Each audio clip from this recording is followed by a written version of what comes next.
Ciudad Neza, just outside Mexico City. Poor, ridden with crime, these are dangerous streets. It's hardly a land of opportunity, and not the sort of place where you'd expect to find a pioneering education center. I'm listening to cool music. Areme Leon Gutierrez is learning English in her free time with a blended method of teaching and computer programs. It's very good, she says. It's fun and easy to learn.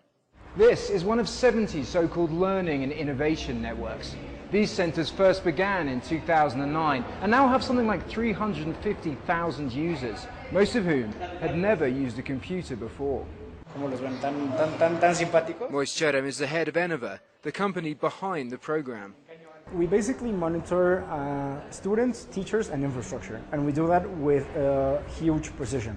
So in terms of infrastructure, at a central location, we can know if anything is going wrong. In terms of teachers, we can monitor how effective they are, whether they started the class on time, whether they followed all of the protocols. In terms of students, the idea is to basically know if a particular course or maybe a hypothesis we had actually worked out in the field.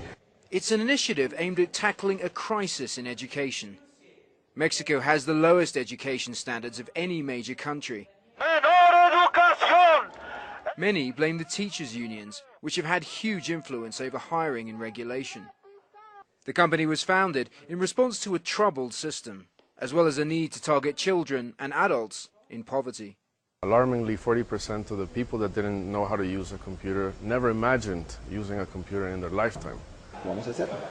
As well as providing computers, the firm decided to create its own programs with a tech hub in Mexico City.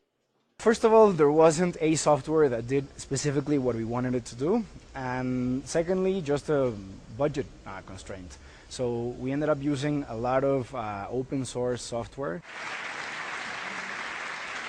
CEO Moise Cherem was just named a Social Entrepreneur of the Year by the World Economic Forum.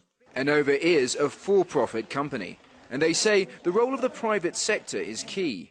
The quickness with which we build schools, I mean, we're aiming to build schools in 6 weeks, you know. So that level of efficiency usually is seen more often at regular companies than at NGOs.